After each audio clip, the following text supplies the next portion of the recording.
एक दिन भाभी 8 बजे अपनी क्लास के लिए निकली। भैया भी रोज की तरह समय पर ऑफिस के लिए निकले। जैसे ही भाभी घर से निकली, भैया घर आए और उन्होंने मुझे पानी का गिलास लेकर अपने कमरे में बुलाया। पानी का गिलास लेकर मैं भाई के कमरे में गई। जैसे ही मैं उन्हें पानी का गिलास देने के लिए हाथ बढ़ाई, उन्होंने मेरा हाथ पकड़ लिया। फिर भैया ने मुस्कुराते हुए मुझे अपनी बाहों में ले लिया। मैं भी प्यार से उनकी बाहों में चली गई। वे मुझे लेटा दिया और लगातार 2 घंटे तक मेरा नाम आशा है और मोहिनी मेरी भाभी का नाम है।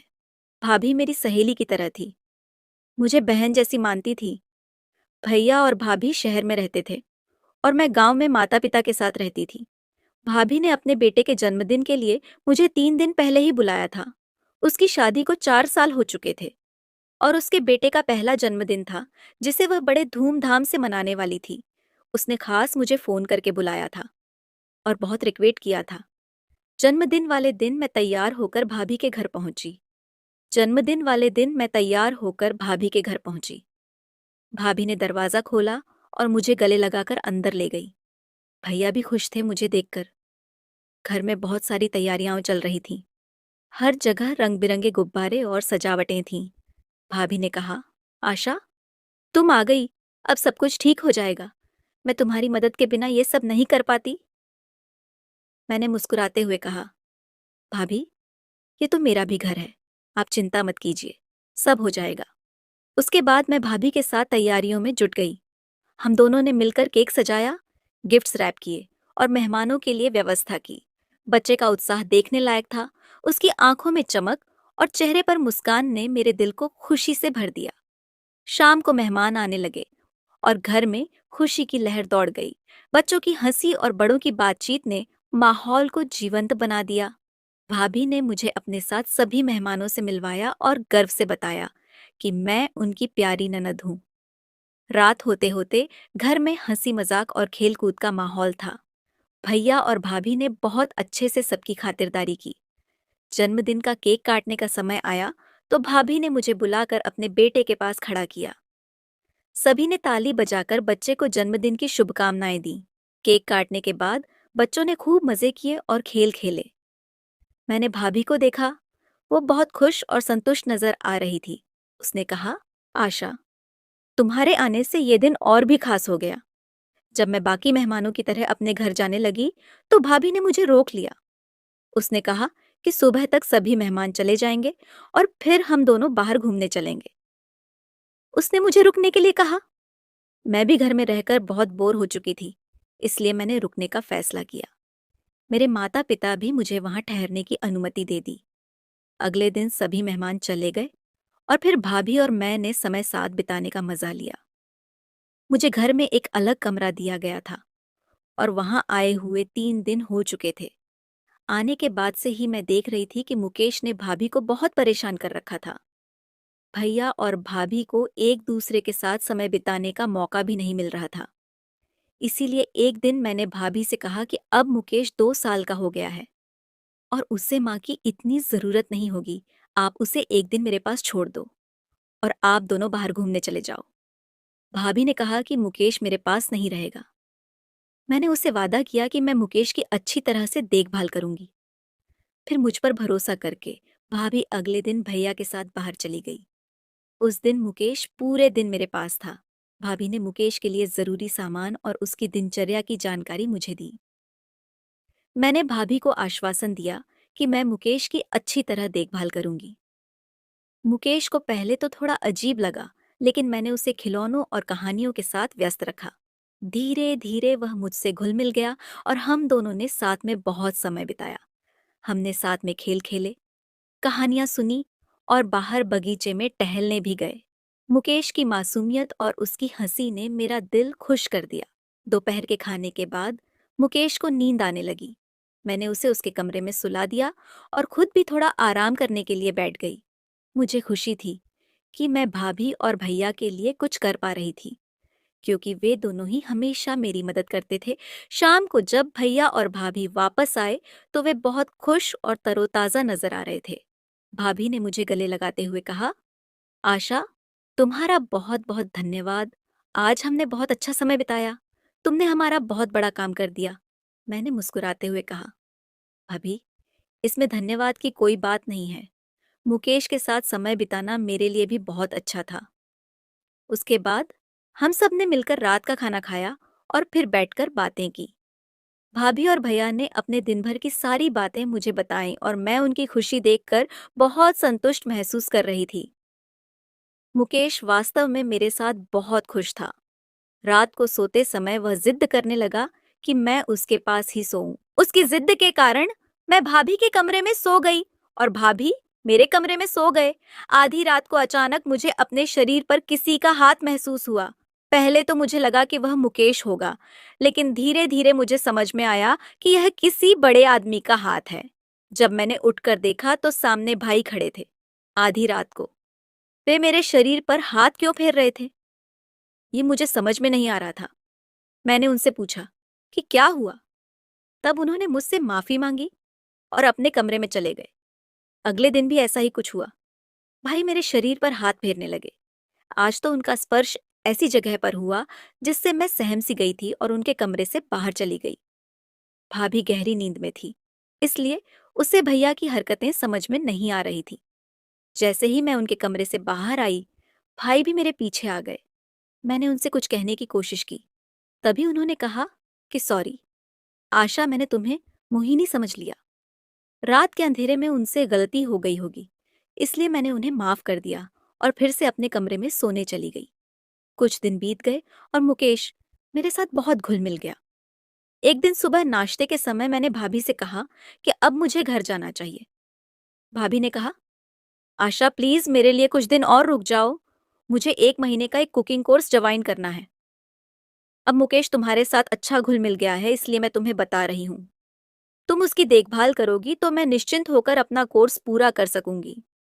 पिछले 3-4 महीनों से मैं यह कोर्स करना चाहती थी, लेकिन मुकेश किसी के पास भी नहीं रहना चाहता था। अब जब तुम यहाँ हो तो मैं अपना कोर्स आराम से कर सकती हूँ। कुछ ही दिनों की बात है, दोपहर में 2 घंटे का मेरा क्लास होगा। भाभी मुझसे विनती करने लगी। तभी भैया बोले, आशा, तुम मोहिनी को अपनी दोस्त कहती हो तो अपनी भाभी के लिए कुछ दिन और रुक नहीं सकती। उनका आग्रह बढ़ता जा रहा था। मैंने वहां रुकने का फैसला किया, लेकिन भाई की हरकतों ने मुझे असमंजस में डाल दिया था। उनकी माफी और यह कहना कि उन्होंने मुझे मोहिनी समझ लिया था, मुझे शांत करने के लिए था। लेकिन फिर भी यह घटना मेरे दिमाग में लगातार घूमती रही। मैंने तय किया कि मैं भाभी के कोर्स पूरा करने तक रुकूंगी और उसके बाद वापस गांव लौट जाऊंगी। अगले कुछ दिनों में मैंने मुकेश की देखभाल पूरी जिम्मेदारी से की। भाभी ने अपने कोर्स की शुरुआत की और मैं मुकेश के साथ खेलती, उसे कहानियां सुनाती और उसका ख्याल रखती। इस दौरान भाई ने मुझसे सामान्य व्यवहार किया और कोई अनचाही हरकत नहीं की। एक दिन दोपहर के समय जब भाभी अपने कुकिंग क्लास में थी और मैं मुकेश को उसके कमरे में सुला रही थी, भाई अचानक कमरे में आ गए। मैंने उन्हें देखकर थोड़ा असहज महसूस किया, लेकिन मैंने खुद को सामान्य बनाए रखा। उन्होंने कहा, आशा, मोहिनी के कुकिंग क्लास में जाने से हमें कुछ समय साथ बिताने का मौका मिला है। चलो बैठकर कुछ बातें करते हैं। मैंने थोड़ी झिझक के साथ हामी भरी और हम दोनों ड्राइंग रूम में बैठ गए। भाई ने मुझसे मेरे गांव, माता-पिता और मेरे भविष्य के योजनाओं के बारे में बात की। उन्होंने कहा, आशा, तुम बहुत समझदार हो और अपने परिवार के लिए हमेशा कुछ ना कुछ करती रहती हो। तुम्हारी इस भावना की मैं बहुत कद्र करता हूँ। मैंने विनम्रता से कहा, भैया, यह सब मेरा फर्ज है। मैं अपने परिवार के लिए जो भी कर सकती हूँ, करती हूँ। उन्होंने फिर से कहा, आशा, तुम्हारी यह भावना हमें भी बहुत प्रेरित करती है। मोहिनी को भी तुमसे बहुत प्रेरणा मिलती है। उनकी बातों से मुझे थोड़ा आश्वासन मिला। मैंने सोचा कि शायद उन्होंने अपनी गलती को समझ लिया है और अब वे सच में मेरे और मोहिनी के रिश्ते को सम्मान देंगे। अगले दिन दोपहर को भाभी अपने क्लास के लिए गई थी। उस समय मुकेश मेरे पास था। अचानक वह रोने लगा, तो मैंने उसके लिए दूध लाने के लिए किचन में गई। दूध गर्म हो रहा था और मैं किचन में खड़ी थी। अचानक भाई ना जाने कहाँ वहां से आ गए और उन्होंने पीछे से आकर मुझे जोर से गले लगा लिया। एक पल में ही उन्होंने मेरी गर्दन पर जोर से काट लिया। उनके काटने से मेरी गर्दन में जलन होने लगी। मैं जोर से चीखी और पीछे मुड़ी। तब भाई मुझसे दूर हो गए। मुझे देखते ही वे बोले, आशा, तुम, मुझे लगा कि मोहिनी हो। तुमने मोहिनी के कपड़े पहने थे, इसलिए मुझे गलतफहमी हो गई। मैंने कहा ठीक है, और मुकेश की दूध की बोतल लेकर कमरे में चली गई। कुछ देर बाद भैया अपने कमरे में आए और मेरी गर्दन पर लगाने के लिए बर्फ लेकर आए। उन्होंने कहा, आशा, मेरी वजह से तुम्हें चोट लगी। मुझे अच्छा नहीं लग रहा। मेरी गलती की सजा मुझे मिलनी चाहिए। ऐसा कहते हुए वे अपने हाथ से मेरी गर्दन पर बर्फ मलने लगे। उनकी नजरें कुछ ठीक नहीं लग रही थीं। तब मैंने कहा, भाई, आपकी मदद के लिए धन्यवाद, अब मुझे अच्छा लग रहा है। फिर मैं बोली, भाई, कुछ घंटे पहले तो आप ऑफिस गए थे, आज इतनी जल्दी घर कैसे आ गए? इस पर उन्होंने कहा, आज ऑफिस में ज्यादा काम नहीं था, इसलिए जल्दी घर आ गया। उनकी बातों पर सहमति जताकर मैं उनके कमरे से बाहर निकल आई और मुकेश को दूध पिलाकर सुला दिया। कुछ देर बाद भाभी घर आई। शाम को चाय पीते समय हम सब साथ में बैठे थे। तब भैया ने कहा, रात को हम डिनर के लिए बाहर चलते हैं। भाभी ने मना कर दिया और कहा, रात को 6 बजे से मैं मेरी कुकिंग की ऑनलाइन क्लास है। आकाश, मैंने तुम्हें पहले ही बताया था। भाभी ने पहले ही अपने ऑनलाइन क्लास के बारे में भैया को बता दिया था। फिर भी भैया ने डिनर की बात करी। आगे उन्होंने कहा, मोहिनी, तुम सिर्फ अपने बारे में मत सोचो। अगर तुम डिनर पर नहीं जा सकती तो मैं आशा को बाहर ले जाता हूँ। वह पिछले कुछ दिनों से हमारे लिए कितना कुछ कर रही है। उसके आने के बाद से वह घर में ही है। उसे भी कभी बाहर जाना चाहिए। भैया ने अपनी मीठी बातों में भाभी को इस कदर फंसा लिया कि उसे उनकी बात सही लगी। फिर भाभी ने कहा, आशा, तुम्हारे भैया सही कह रहे हैं। तुम सच में हमारी बहुत मदद कर रही हो। तुम घर में बोर हो गई होगी। शाम को तुम अपने भाई के साथ डिनर पर जरूर जाओ। शाम को भैया मेरे कमरे में एक 1 पीस ड्रेस लेकर आए। फिर उन्होंने कहा, डिनर पर जाते समय मैं यह ड्रेस पहन लेना। यह ड्रेस मोहिनी ने तुम्हारे लिए भेजी है। भैया की बातों में मुझे दम लगा। महसूस हुआ, ऐसा लगा कि भाभी के नाम पर उन्होंने ही अपनी पसंद का ड्रेस ला कर दिया है। लेकिन मैंने इस बारे में ज्यादा नहीं सोचा और डिनर पर जाने के लिए तैयार होने लगी। शाम को जब भाभी अपनी ऑनलाइन क्लास में व्यस्त थीं, मैंने वही ड्रेस पहनी और तैयार हो गई। भैया ने मुझे देखकर कहा, आशा, तुम इस ड्रेस में बहुत खूबसूरत लग रही हो। उनकी बातें सुनकर मैं थोड़ा शर्मिंदा हो गई, लेकिन मुस्कुराते हुए धन्यवाद कहा। हम दोनों डिनर के लिए एक अच्छे होटल में गए। वहां का माहौल बहुत अच्छा था, लेकिन मेरे मन में कहीं न कहीं एक असहजता बनी हुई थी। भैया मुझे जिस होटल में ले गए थे, वहां मुझे परिवार के लोग कम और जोड़े ज्यादा दिख रहे थे। वहां का माहौल बहुत ही रोमांटिक था, लेकिन मैं अपने प्रेमी के साथ नहीं, बल्कि अपने भाई के साथ डिनर पर आई थी। खैर, माहौल चाहे जैसा भी हो, मुझे क्या। यह सोचकर मैं आगे बढ़ी। भाई ने मेरे गले में हाथ डालकर होटल में प्रवेश किया। डिनर करते समय भी वे बार बार मेरे टांगों पर हाथ रख रहे थे। मैं जितनी बार उनसे दूर सरकती, वे उतनी बार मेरे पास आ जाते थे। भैया ने मुझे मेन्यू दिया और कहा, आशा, जो भी तुम्हें पसंद हो वह ऑर्डर करो। आज तुम्हारा दिन है। हमने खाना ऑर्डर किया और बातें करने लगे। भैया ने मेरे बारे में बहुत सारी बातें पूछी। मेरी पढ़ाई, मेरे दोस्तों के बारे में और मेरे भविष्य की योजनाओं के बारे में। मैंने सभी सवालों के जवाब दिए, लेकिन मेरे मन में भैया की हरकतों को लेकर एक सवाल घूम रहा था। डिनर खत्म होने के बाद भैया ने कहा, चलो, अब थोड़ी देर के लिए ड्राइव पर चलते हैं। मैंने हामी भर दी और हम कार में बैठकर शहर की सड़कों पर घूमने लगे। ड्राइव के दौरान भैया ने कहा, आशा, तुम्हारे साथ समय बिताना बहुत अच्छा लगता है।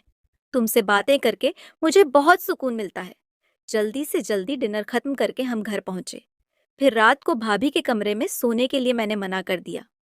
उस रात मुझे ऐसा लगा कि मेरी वजह से भाभी और भैया को एक दूसरे के साथ समय बिताने का मौका नहीं मिल रहा। रात को मैंने भाभी के सामने भैया से कहा, आज आप अपने कमरे में सो जाइए, मेरी वजह से आप दोनों के बीच दूरी नहीं होनी चाहिए। इस पर भैया ने कहा, हमें साथ सोने की कोई जरूरत नहीं है। इतना कहकर वे दूसरे कमरे में चले गए। भैया का व्यवहार और बातें यह बता रही थीं कि उन्हें अपनी पत्नी में कोई दिलचस्पी नहीं है। भैया के जाने के बाद मैं भाभी के कमरे में गई। भाभी का चेहरा उदास दिख रहा था। मैंने उससे पूछा, भाभी, क्या तुम्हारे और भैया के बीच सब कुछ ठीक है? भैया तुम्हें पहले जैसा प्यार करते हैं ना? इस पर भाभी ने कहा, हाँ, सब ठीक है। डिलीवरी के बाद से मेरी सेहत काफ़ी बिगड़ गई है और वज़न भी बढ़ गया है। तभी से तुम्हारे भैया मुझसे थोड़ा दूर रहने लगे हैं, लेकिन मैं जल्दी ही अपने लिए और उनके लिए भी दुबली हो जाऊँगी। फिर उसने मुझसे पूछा, तुम अब तक शादी क्यों नहीं की? तुम्हारी उम्र अब 22 साल हो गई है। अब तुम्हें शादी कर लेनी चाहिए। इस पर मैंने कहा, मुझे मंगल दोष है।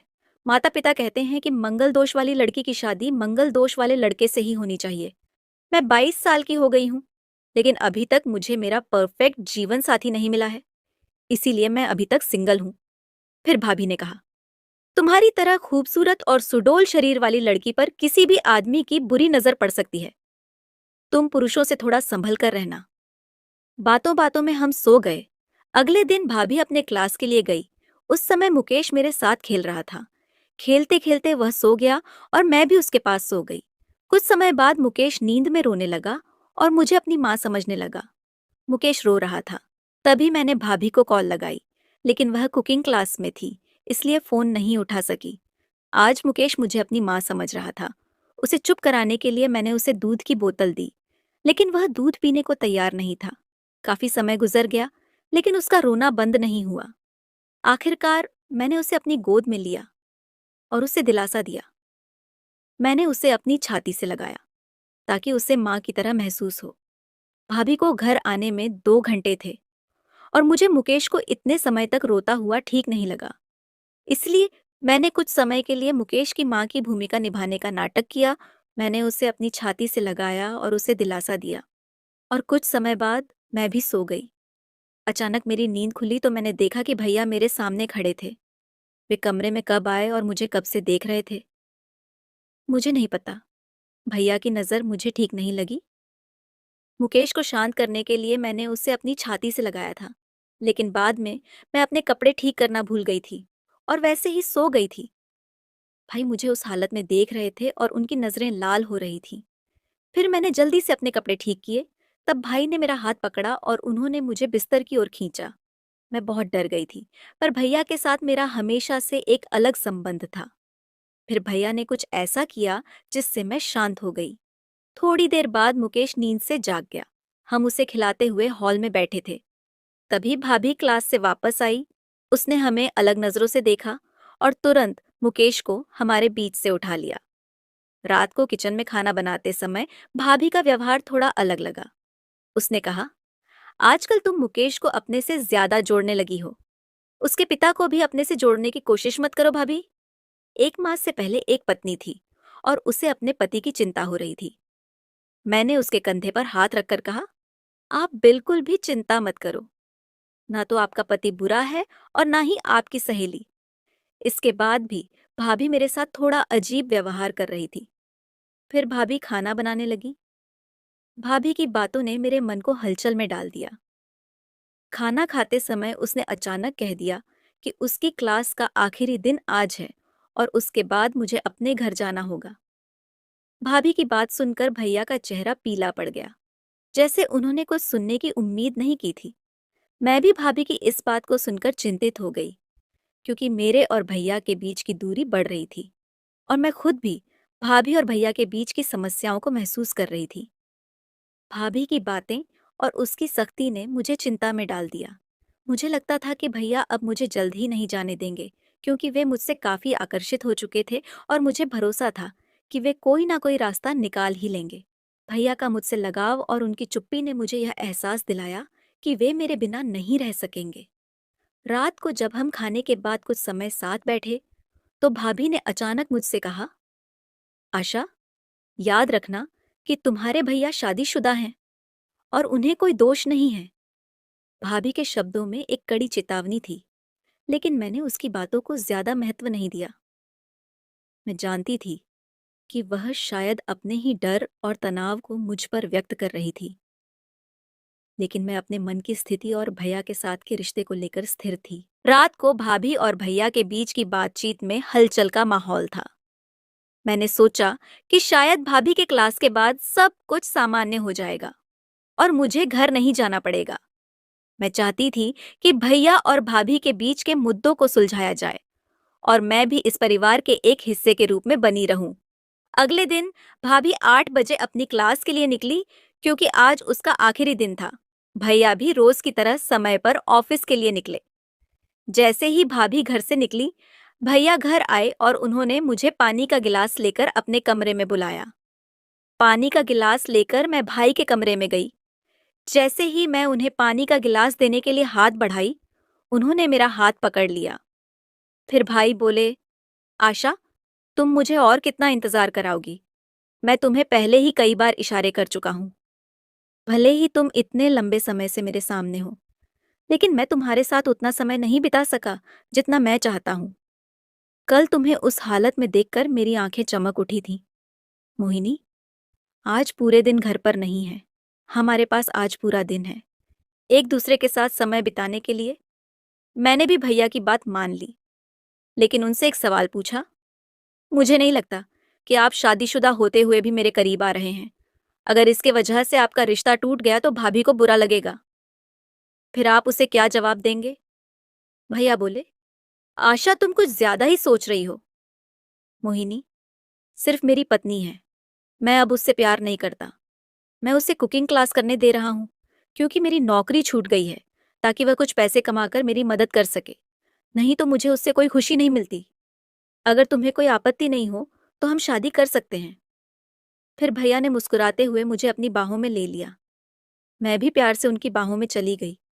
तभी हमारे कमरे का दरवाजा खुला और भाभी हमारे सामने खड़ी थी। वह मुझे भैया की बाहों में देखकर चौंक गई। जैसे ही मेरी नजर भाभी पर पड़ी, मैंने भैया को धक्का देकर अपने से दूर कर दिया और भाभी के पास आकर खड़ी हो गई। भैया ने भाभी से कहा, मोहिनी, तुम आशा को उसके घर भेज दो। जब मैं अपनी फाइल लेने के लिए घर आया तो आशा ने मौका पाकर मुझे गले लगा लिया। भैया मेरे बारे में बुरी बातें फैला रहे थे। उन्होंने भाभी को बताया कि मैं उनके साथ संबंध बनाना चाहती थी। इसके बाद भाभी मुझे गुस्से से देखने लगी। फिर भाभी ने मुड़कर भैया को जोरदार थप्पड़ मारा और बोली, मैंने सब सुन लिया है, नीच आदमी। जब से आशा पानी का गिलास लेकर इस कमरे में आई थी तब से मैं फोन पर सब सुन रही हूँ। कल रात आशा ने मुझे तुम्हारी सच्चाई बता दी थी। मैंने अनजाने में आशा पर आरोप लगाए, लेकिन अब सब जान चुकी हूँ कि तुम आशा को यहाँ रुकने के लिए क्यों जोर दे रहे थे। कल रात उसने तुम्हारे असली रूप को सामने लाने के लिए तुम्हारे साथ नाटक किया था। तुमने उसके साथ जबरदस्ती करने की कोशिश की। मैं समझ गई हूं कि तुमने ऑफिस में भी किसी महिला कर्मचारी के साथ छेड़छाड़ की होगी, इसलिए तुम्हारी नौकरी चली गई। अब समझ में आया कि तुम हर महीनों में नौकरी क्यों बदलते रहते हो। पिछले 4 सालों से तुम मुझे बेवकूफ बना रहे हो। मैं घर का सारा सामान संभाल कर रखती थी और तुम बाहर लड़कियों पर पैसे उड़ाते रहे। आशा ने मुझे वह अतरंग संदेश भी दिखाए जो तुमने उसे भेजे थे। मैं भाभी के सामने भैया का असली रूप लाना चाहती थी और अब वह सामने आ चुका था। भैया ने मुझसे गलत संबंध बनाने के लिए बार बार मनाने की कोशिश की, लेकिन मैं भाभी को जोखिम में नहीं डाल सकती थी। पिछले कुछ दिनों से भाभी को मुझ पर और भैया पर शक हो गया था, इसलिए वह मुझे चिढ़ा रही थी। आखिरकार कल रात मैंने उसे सच बता दिया कि कैसे उसका पति मेरा पीछा कर रहा है। इसके बाद भाभी ने अपने पति से अलग होने का फैसला कर लिया। मुझे लगा कि मेरी वजह से उसकी जिंदगी टूट गई और यही मैंने उसे कहा था। तब भाभी ने मुझसे कहा कि आशा, तुमने मेरी जिंदगी नहीं तोड़ी है, बल्कि तुमने मुझे बहुत हिम्मत दी है। आज तुम्हारी वजह से मेरे पति का सच मेरे सामने आ गया, वरना मैं तो उसके लिए सब कुछ कर रही थी। लेकिन वह तो बाहर लड़कियों के पीछे भागने में लगा हुआ था। उसने कभी अपनी पत्नी को ठीक से देखा ही नहीं और ना ही मेरी मेहनत की कद्र की। आशा, तुमने समय पर मेरी आंखें खोल दी। तुम्हारी वजह से मैं अपने कुकिंग के सपने को पूरा कर सकी। अब मैं जल्द ही अपना छोटा सा बिजनेस शुरू करने वाली हूँ। मैं अपने पैरों पर खड़ी होकर अपने बच्चे का पालन पोषण करूंगी। मुझे अपने जीवन में धमकी देने वाले लोगों की जरूरत नहीं है। भाभी की बातों ने मुझे राहत दी। मैंने देखा कि भाभी ने अपनी स्थिति को समझा और खुद को मजबूत किया। भाभी के शब्दों में आत्मविश्वास और नई उम्मीद थी, जिसने मुझे भी प्रेरित किया। भैया को भी अपनी गलतियों का एहसास हो गया था। उसने खामोशी से भाभी की बातें सुनी और खुद को सही साबित करने की कोशिश की। भाभी ने भैया के खिलाफ अपने निर्णय को साफ साफ जाहिर कर दिया था और अब वह खुद को और अपने बच्चे को एक नई दिशा देने के लिए तैयार थी। मैंने भाभी को उसका समर्थन देने की कोशिश की और कहा, भाभी, आप अपने सपनों को पूरा करने के लिए पूरी तरह से सक्षम हैं। मैं आपकी मदद करने के लिए हमेशा तैयार हूँ। अब आप खुद को और अपने बच्चे को एक नया और बेहतर जीवन देने की दिशा में आगे बढ़ें। भाभी ने धन्यवाद कहा और कहा, आशा, तुमने मेरी जिंदगी में एक नई दिशा दी है। तुम्हारे बिना मैं शायद कभी इस सच्चाई को नहीं जान पाती। अब मैं अपने जीवन को नए सिरे से संवारने के लिए तैयार हूँ। अब भाभी केवल एक माँ है और तरह तरह के केक बनाकर और ऑर्डर लेकर अच्छा पैसा कमा रही है। वह अपना और अपने बेटे का अच्छे से भरण पोषण कर रही है। भाभी आज एक स्वतंत्र महिला के रूप में जी रही है। तो दोस्तों, अगर आपको वीडियो अच्छी लगी हो तो चैनल को सब्सक्राइब जरूर कर देना। धन्यवाद।